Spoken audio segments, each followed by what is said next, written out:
వెళ్తే జైలుకి వెళ్తారు, మళ్ళీ బయటకు వస్తారు, శత్రువులు పెరుగుతారు. జైలుకి వెళ్ళి బయటకు వచ్చినవాడు ఏమవుతుందో జగన్మోహన్ రెడ్డి చంద్రబాబుని చూశాడుగా. చంద్రబాబుని జైలుకి వెళ్ళిన రోజునే ఇక్కడ ప్రెస్ మీట్ చెప్పాను, మారిపోయింది అబ్బాయి నీదని, నీ స్టోరీ మారిపోయింది, చంద్రబాబు నాయుడు జైలుకి వెళ్ళడం అనేది నీ జీవితంలో చేసిన పెద్ద తప్పు అని. చంద్రబాబు జైలుకి వెళ్ళాడు కాబట్టి అక్కడికి పవన్ కళ్యాణ్ వచ్చి డిక్లేర్ చేశాడు. పవన్ కళ్యాణ్ డిక్లేర్ చేశాడు కాబట్టి బీజేపీతో ఎలియన్స్ అయింది. బీజేపీతో ఎలియన్స్ అయ్యి అక్కడ బీజేపీ ఈయన మీద ఆధారపడి వచ్చే పరిస్థితి వచ్చింది. ఇక్కడ చరిత్రలో ఎన్ని లేనని సీట్లు వచ్చాయి, ఎప్పుడు చూడని సీట్లు వచ్చాయి. ఒక్క తప్పు, నిజానికి చంద్రబాబు నాయుడు గారిని ఆ కేసులో నాకు తెలిసిన నాలెడ్జ్ ప్రకారం ఆయన్ని జైలుకి పంపేటువంటింత లేవు ఛార్జెస్. ఎందుకంటే మనీ ట్రైల్లో ఆయన దాకా డబ్బు వచ్చింది అని అక్కడ చూపించేది లేదు. అందుకే నేను సిబిఐకి అప్పచెప్పండి అన్నాను. ఇక నన్ను మామూలు జైలుకి వచ్చి చూసిన ప్రతి వాళ్ళల్లో బూతులు తిట్టిపోయారు. ఇప్పుడు మనకు అందులో ఏంటంటే పెద్ద వాళ్ళందరూ ఇప్పుడు చాలా పెద్ద మంత్రులు అది అయిపోయారు, వాళ్ళందరూ నన్ను బూతులు తిట్టిపోయారు. ఆ వీడియోలు అప్పుడప్పుడు చూసుకుని నవ్వుకుంటూ ఉంటాను. ఇంత పెద్దవాడు కూడా మన మీద ఇంత టైం స్పేర్ చేశాడరా, ఈవేళ మనకి అపాయింట్మెంట్ దొరకదు వీడిది, కానీ మన కోసం 15 నిమిషాలు వాడు మాట్లాడాడు, పావు గంట వాడు 25 నిమిషాలు, అరగంట తిట్టిపోయారు. ఈవేళ ఏమైంది, వాళ్ళే అధికారంలోకి వచ్చారు, జైలుకి వెళ్ళిన వాళ్ళే. ఏదని రిపర్కషన్స్ ఏంటి అని ఊహించగలిగిన వాడు సక్సెస్ఫుల్ లీడర్ అవుతాడు. ఆ ఊహ ఉండదు. మీకు ఒకటే ఉదాహరణ, మీకు మహాభారతం అందరూ చూశారు కదా, అందరూ చదివారు. కర్ణుడు ఉన్నాడు అందులో. కర్ణుడికి ఇంద్రుడు ఒక శక్తి ఇచ్చాడు. ఇచ్చి ఏంటంటే ఇలాగ కోసి ఇచ్చేసేటప్పటికి ఇంద్రుడికి కళ్ళు తిరిగాయి. ఇంద్రుడికి నిజానికి కర్ణుడు ఓడిపోవాలనే ఉంది, కానీ ఆ కర్ణుడు చేసిన పని చూశాక కళ్ళు తిరిగి ఏం కావాలని ఆయన నీకు అన్నాడు. నాకు ఒక శక్తి, ఒక మనిషి ఉన్నాడు, వాడిని చంపడం కోసం నాకు ఒక శక్తి కావాలని. ఎవడా మనిషి అందరికీ తెలుసు,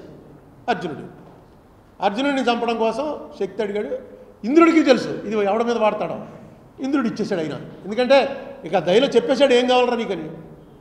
మనకు అర్థమైన విషయం ఏంటంటే కురుక్షేత్ర యుద్ధంలో కర్ణుడు ఏ రోజు బయటకు వచ్చి ఆ రోజు అర్జున చావు అని పట్టణం కొట్టాడు, అయిపోయింది, యుద్ధం క్లోజేగా.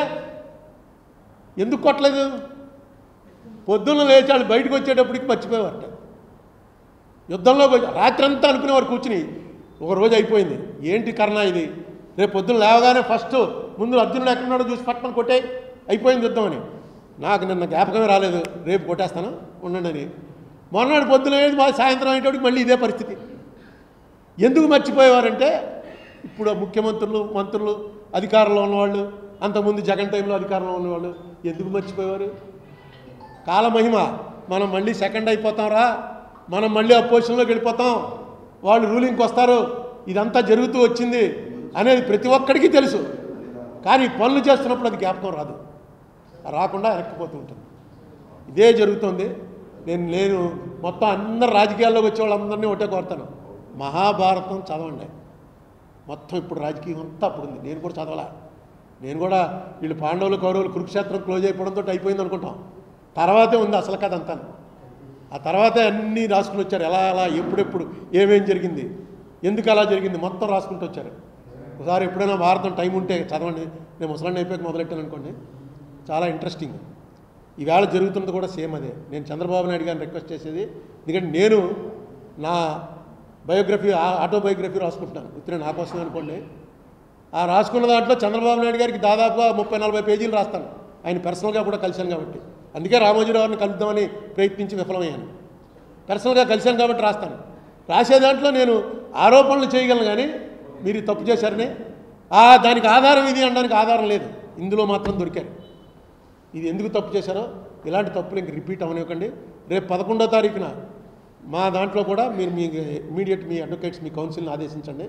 కరెక్ట్, ఏది న్యాయం, ఏది ధర్మం, అది ఎఫిడవిట్ చేయండి. ఇక్కడ మళ్ళీ మీరు అభిమానం, దాన్ని ఏమంటారు, ఇచ్చిపుచ్చుకోవడాలు, నేను నాకు వాళ్ళు ఉపకారం చేశారు కాబట్టి నేను వీళ్ళకి ఉపకారం చేయాలి, అవి రానికండి. అది ఈ స్టేజ్లో మీకు అనవసరం. మీరు ఎంత 75 ఏళ్ళు వచ్చి మీకు ఇంత పేరు, భారతదేశంలో ఇంత పేరు వచ్చి ఇన్నిసార్లు ముఖ్యమంత్రి అయ్యి అలాంటి బలహీనతగా మాత్రం లొంకండి. ధర్మం వైపు, చట్టం వైపు ఉండండి. Thank you.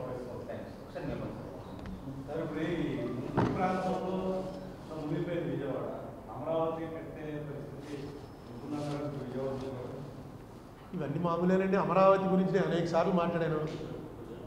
సో వాళ్ళు అక్కడ నిర్ణయం తీసుకున్నారు, కడతారు, దానికి ఏం కావాలో అది చేస్తారు. ఇప్పుడు ముంపు వచ్చింది కాబట్టి అమరావతి మునిగిపోతుందని ఇవన్నీ పొలిటికల్ ఎలిగేషన్. నేనేమో రాజకీయ పార్టీకి సంబంధించిన వాడిని కాదు, నాకేమి. అమరావతి అనేది ఆయన నిర్ణయం, ఆయన కట్టింది. నేను బుక్కే రాశాను. ఫస్ట్ అపోజ్ చేసింది నేనే. జగన్ కూడా సపోర్ట్ చేసినప్పుడు నేను అపోజ్ చేశాను. అన్నిటికీ వ్యతిరేకం. అబ్బో చాలాసార్లు అయ్యింది. కానీ వాళ్ళ నిర్ణయం, అది గవర్నమెంట్ నిర్ణయం, తప్పదు కదా. Okay, thank you brothers.